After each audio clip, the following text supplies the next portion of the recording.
तो हम ये देख रहे थे कि ये जो प्रकृति जो अनुचुंबकीय लिखी हुई है ये क्या है। तो यहां पर मैं एक चीज बता देता हूं आप लोगों को। वापस हम चलो मैं यही कर देता हूं, कुछ थोड़ा सा क्लास वर्क है वो मैं यही कर देता हूं, आप लोग देखते जाइए। आपने जो संयोजकता बंध सिद्धांत के पॉइंट लिखे हैं उसमें एक पॉइंट और ऐड कर लो, पॉइंट नंबर 4, ठीक है। वो लिख लो चुंबकीय प्रकृति। चुंबकीय प्रकृति उसमें ये लिख लो कि यदि, लिखते जाओ, यदि संकुल में अयुग्मित इलेक्ट्रॉन उपस्थित है, यदि संकुल में अयुग्मित इलेक्ट्रॉन उपस्थित है तो वह संकुल अनुचुंबकीय होगा। वह संकुल क्या होगा? अनुचुंबकीय। अयुग्मित नहीं, शॉर्ट में लिखते जाओ, अयुग्मित इलेक्ट्रॉन तो क्या हुआ? अनुचुंबकीय, ठीक है।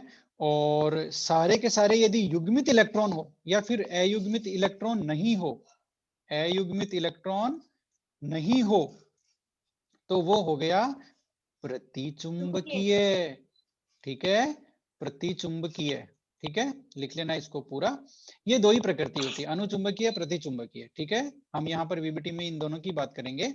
तो अयुग्मित इलेक्ट्रॉन हो तो अनुचुंबकीय और नहीं हो तो प्रतिचुंबकीय। अब एक चीज बताओ भाई, अयुग्मित इलेक्ट्रॉन क्या होता है? बोल दो भाई, अब बोलो। अयुग्मित और युग्मित क्या हुआ? अयुग्मित में तो दोनों आपस में दो, उसमें दो इलेक्ट्रॉन जुड़े हुए होते हैं।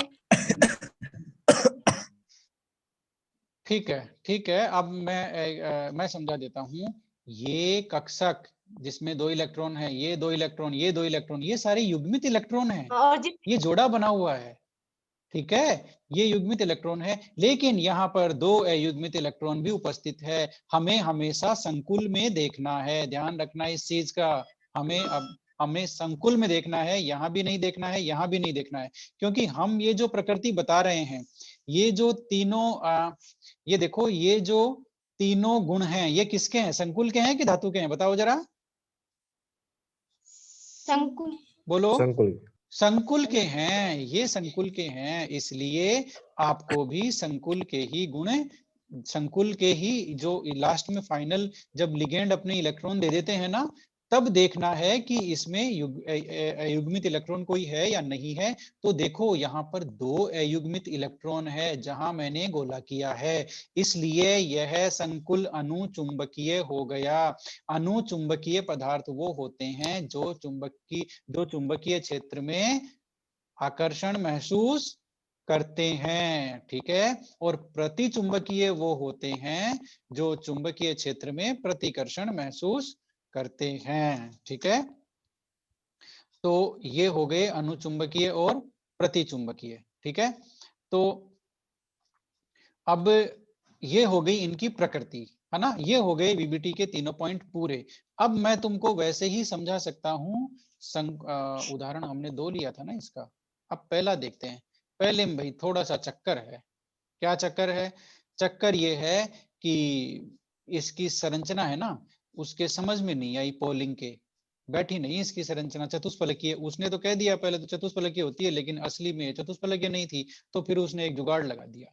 उसने क्या जुगाड़ लगाया, है ना? उसने ये जुगाड़ लगा दिया कि ये CN लिगेंड है, ये बड़ा ही पावरफुल लिगेंड है, ये पावरफुल लिगेंड है और ये इलेक्ट्रॉनों को धकेल करके एक कक्षक में डाल देता है। ये इसको क्या बताया? प्रबल लिगेंड। प्रबल लिगेंड बताया इसको, कहा कि ये तो पावरफुल लिगेंड है CN तो, और पावरफुल होने की वजह से ये लिगेंड को पहले, इलेक्ट्रॉन को पहले उसमें डाल देता है, किसमें? एक कक्षक में कर देता है। अब देखो कैसे करता है, अब सुनते जाओ भाई। हमारा धातु वही है, निकिल वही है ना, इलेक्ट्रॉनिक कॉन्फ़िगरेशन वही रहेगा, आप लोगों ने देख लिया। इसमें ऑक्सीकरण अवस्था वही है, बोलो, बोलते जाओ अब। हाँ सर, +2। लेकिन यहाँ पे इसने, पोलिंग ने क्या जुगाड़ लगाया? इससे बात नहीं बनी तो क्या जुगाड़ लगाया इसने? CN को क्या बता दिया? बोलो, बोलते जाओ। प्रबल लिगेंड, प्रबल लिगेंड, लिगेंड। प्रबल लिगेंड बता दिया CN को, ठीक है। तो इसने ये कहा कि अच्छा ये प्रबल लिगेंड क्या कर देता है, निकिल के 3D 3D कक्षकों में इलेक्ट्रॉनों का क्या कर दिया इसने, बोलो, युग्मन। युग्मन कर दिया। युग्मन करने से संकरण बदल गया क्या, कौन सा संकरण हो गया, बोलो, sp2। DsP2। अच्छा, संकरण बदल गया तो ज्यामिति भी बदल गई, कौन सी हो गई, वर्ग वर्ग समतलीय। समतलीय। ठीक है, पढ़ने का यही तरीका है जो मैं अभी पढ़ रहा हूं तुम्हारे सामने बुक में। इंपॉर्टेंट शब्दों को अंडरलाइन करते हुए चलो और उन पर ध्यान रखते हुए चलो कि इस वाक्य में क्या इंपॉर्टेंट है और हम क्या सीख रहे हैं। ठीक है, और एक वाक्य को दूसरे वाक्य से कनेक्ट करते हुए चलो। जैसे मैंने अभी कितनी सारी बातें बता दी, CN ऑक्सीकरण अवस्था है, CN प्रबल लिगेंड है, वह युग्मन कर देता है, संकरण DsP2 हो गया और वर्ग समतलीय ज्यामिति हो गई। बस यही तो है उस पैराग्राफ में, और है क्या। तो ये पढ़ने का तरीका है, यही आप लोगों को विकसित करना है। अब देखो भाई, ये निकिल का इलेक्ट्रॉनिक कॉन्फ़िगरेशन हमने अभी देख लिया था, देखने की जरूरत नहीं है। फिर निकिल सेकंड का भी हमने देख लिया था। दो ऑक्सीकरण अवस्था प्लस तो है, तो ये 4s के इलेक्ट्रॉन गायब हो गए, यहाँ कोई नहीं है। अब यहां देखो भाई, यहां थोड़ा सा कमाल हो गया। कमाल क्या हुआ, इसने ये कहा कि CN माइनस बड़ा ही पावरफुल लिगेंड, बहुत खतरनाक लिगेंड है, इन्होंने ये कहा। और ये जब आता है ना, तो मेटल के जो अयुग्मित इलेक्ट्रॉन होते हैं उनको बोल देता है कि एक कक्षक में हो लो चुपचाप, मतलब एक में चले जाओ। बात समझ में आ रही है, ये अपनी जगह खाली करवा लेता है जबरदस्ती। जैसे यहां देखो क्या हुआ, जैसे ही CN आया, ये देखो, ये यहां पर अभी इस मेटल के पास CN नहीं है, जैसे ही CN आया कॉम्प्लेक्स बना, तो देखो क्या हुआ, ये इलेक्ट्रॉन उठ करके यहां चला गया। मेरे कर्सर पे ध्यान दो, पेन पे ध्यान दो, ये इलेक्ट्रॉन उठ करके यहां चला गया। ये देखो यहां पर इलेक्ट्रॉन युग्मित हो गए। बात समझ में आ गई, क्या हो गई, इलेक्ट्रॉन युग्मित। अब देखो युग्मित हो गए तो ये कक्षक खाली, ये खाली हो गया ना कक्षक, देखो खाली हो गया ना ये, है ना। ये जो डॉट डॉट है ये तो CN के इलेक्ट्रॉन है जो बाद में लेके आएगा, है ना। तो ये अब खाली कौन कौन से हो गए। अब हम संकरण देखो कहां से कराएंगे। पहला खाली कक्षक हमें कहां मिला, यहां भी नहीं है, यहां भी नहीं है, यहां भी नहीं है, यहां भी नहीं है, यहां मिलेगा पहला खाली कक्षक, सही बात है भाई। ये यहां चला गया उठ करके, तो ये कक्षक खाली हो गया ना, जहां मेरा अभी पेन चल रहा है। ठीक है, ये खाली चल रहा, ये खाली हो गया, तो संकरण यहीं से होगा। ये देखो यहां से संकरण होगा, एक D मिल गया, एक S मिल गया, और हमें बंद कितने बनाने हैं बताओ भाई, लिगेंड कितने हैं, 4 है ना। CN कितने हैं, 4। समन्वय संख्या कितनी है, 4। तो चार बंद बनाने हैं, तो 4 खाली कक्षकों तक संकरण होगा। पहला खाली कक्षक ये, दूसरा ये 4s, तीसरा ये, चौथा ये, यही संकरण बंद, यही संकरण बंद। बताओ कौन सा संकरण हुआ, संकरण में भाग लिया एक तो D ने। अरे माइक बंद करो भाई सुभाष, ठीक है। एक तो हुआ D, एक S ने भाग लिया, ये तो D हो गया, ये S हो गया, और ये 2 P हो गए। तो एक तो D, एक S और P के 2, तो संकरण हो गया DsP2। DsP2 संकरण होते ही ज्यामिति बदल गई, जो चतुष्फलकीय थी sp3 में, वो अब वर्ग समतलीय हो गई। ठीक है, वो अब वर्ग समतलीय हो गई। अब ये जो DsP2 4 संकरित कक्षक हैं, इनमें CN अपने अपने इलेक्ट्रॉन लाएगा। ये देखो ये 2 इलेक्ट्रॉन CN के हैं, बात समझ में आई, ये CN के इलेक्ट्रॉन हैं। CN यहाँ पर आएगा, बंद बनाएगा, बन गया कॉम्प्लेक्स, बन गया आपका उपसह संयोजक यौगिक, वो ये रहा। वर्ग समतलीय का मतलब ये हुआ कि एक वर्ग है और वह समतलीय है। समतलीय का मतलब इसके चारों कोने एक ही तल में है, तो वर्ग तो हमेशा ही समतलीय होता है। ठीक है, तो इसके केंद्र में क्या, अब ये देखो इन्होंने मेटल ही गायब कर दिया, बताओ केंद्र में क्या है, निकिल, किताब में लिख लो। ठीक है, और 4 CN लिगेंड उससे जुड़े हुए हैं। जब 4 CN लिगेंड इस तरह से जुड़े हुए हैं, तो पूरी दुनिया को पता है ये बंद कोण 90 का होता है, जो मैंने बनाया है। सही बात है ना। एक वर्ग के 4 टुकड़े करेंगे तो केंद्र पर कितने कोण बनेंगे, 4 कोण बनेंगे 90 डिग्री के। ठीक है, तो ज्यामिति क्या आ गई भाई बताना, वर्ग, वर्गीय, बोलो, वर्ग समतलीय। वर्गीय गलत लिखा हुआ है, वर्गीय गलत लिखा हुआ है, वर्ग समतलीय कर लो।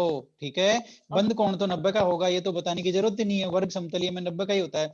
प्रकृति इसकी बड़ी इंपॉर्टेंट है भाई, क्या आई, प्रतिचुंबकीय। क्यों भाई प्रतिचुंबकीय क्यों आई, क्योंकि इसमें दोनों इलेक्ट्रॉन है, युग्मित है, सारे इलेक्ट्रॉन जोड़े हैं इन इलेक्ट्रॉनों के। सारे इलेक्ट्रॉन युग्मित है, या फिर ये कह दो कि कोई भी अयुग्मित इलेक्ट्रॉन यहाँ पर नहीं है, कोई भी अयुग्मित इलेक्ट्रॉन यहाँ पर नहीं है, उपस्थित नहीं है, इसलिए संकुल यहाँ पर प्रतिचुंबकीय हो गया। देख लो, यहाँ भी 2 इलेक्ट्रॉन, यहाँ भी 2 इलेक्ट्रॉन, यहाँ भी 2 इलेक्ट्रॉन, ये भी 2 इलेक्ट्रॉन, 2 2 2, सब में 2 2, किसी में भी एक नहीं, अयुग्मित नहीं, सब में जोड़े में है इलेक्ट्रॉन। तो ये हो गया भाई ये, ठीक है। अब सुनो, Cn एक प्रबल लिगेंड है, उसने इलेक्ट्रॉनों को धकेल करके एक कक्षक में डाल दिया, डाला था ना, अभी मैंने बताया था, ठीक है। तो इस तरह के लिगेंड सुन लो, जो जिनमें इतनी कैपेसिटी होती है कि वो इलेक्ट्रॉनों का युग्मन कर देते हैं, ठीक है। जैसे इसमें 2 अयुग्मित इलेक्ट्रॉन इस तरह से थे और ये थे। अब जैसे ही Cn आया, ये खाली था 4s और ये 4p भी खाली था, ठीक है। जैसे ही Cn आया, उसने क्या हुआ, ये युग्मन कर दिया और लास्ट वाला तो हो गया खाली, और यहाँ हो गए 2, ठीक है। यहाँ भी 2, यहाँ भी 2, यहाँ भी 2, ठीक है। समझ लो बात को, ठीक है। तो अब मेरे कहने का मतलब ये है कि ये जो लिगेंड है Cn, इसको प्रबल क्यों कहते हैं, सुन लो। अब ये चीज किताब में नहीं लिखी हुई है, ठीक है, सुन लो और इसको कहीं लिख लेना क्लास खत्म होने के बाद में। Cn को प्रबल लिगेंड क्यों कहते हैं, क्योंकि जब Cn धातु के साथ उपसह संयोजक बंध बना रहा है, तो इतनी ऊर्जा निकलती है कि वो ऊर्जा ये इलेक्ट्रॉनों का युग्मन होगा, उसमें जितनी जरूरत पड़ती है उससे ज्यादा होती है। बात को समझो, इलेक्ट्रॉनों के युग्मन होने के लिए ऊर्जा की आवश्यकता होती है, ठीक है। यदि इनको उतनी ऊर्जा मिल जाती है तो हो जाएगा, नहीं तो नहीं होगा। तो पोलिंग ने क्या कहा कि Cn तो भाई प्रबल लिगेंड है, और प्रबल लिगेंड जब बंध बनाता है तो इतनी ऊर्जा निकालता है जिससे कि ये इलेक्ट्रॉनों का युग्मन हो जाए।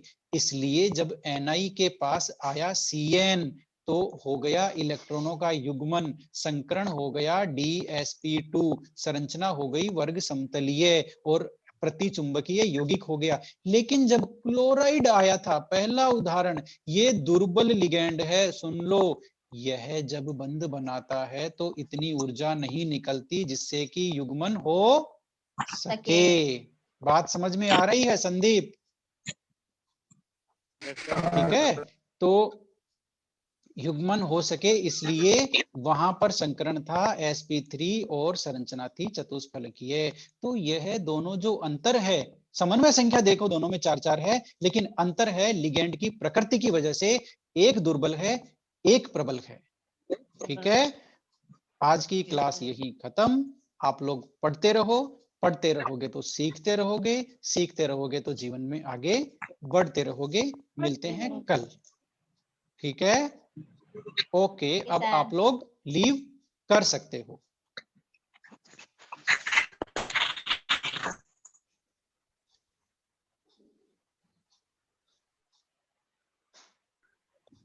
सर हाँ बोलो। सर वो सेकंड वाला एग्जांपल आपको समझाया ना, तो स्क्रीन ही नहीं दिख रही थी सर, फिर मेरे को तो समझ में ही नहीं आया वो सेकंड वाला। हाँ, कौन, रेशम से? तो उसी टाइम बोलना था। तब बोली थी सर आपने राष्ट्रीय, फिर आपने, फिर मैं बोली नहीं। चलो, नहीं नहीं बोलना चाहिए, बोलना। ये बात तो मैंने देखो पहले इस एक मैंने एक बार कही थी कि जिसको आई शर्म उसके फूटे करम, ठीक है। शर्म नहीं करना, कहीं भी समझ में नहीं आए तुरंत बताना है, सर स्क्रीन नहीं दिख रही है, सर लिखा हुआ नहीं दिख रहा है, सर समझ में नहीं आया, सर ये पॉइंट लिखा नहीं है। ये आदत बनाओ, ठीक है, ठीक है। कोई बात नहीं, आज का हो गया। कल जब हम शुरू करेंगे तो यहीं से शुरू करेंगे, इसको एक बार 5 मिनट में वापस देख लेंगे, ठीक है। तुम मुझे याद दिला देना बस, ठीक है। Okay okay sir. ओके।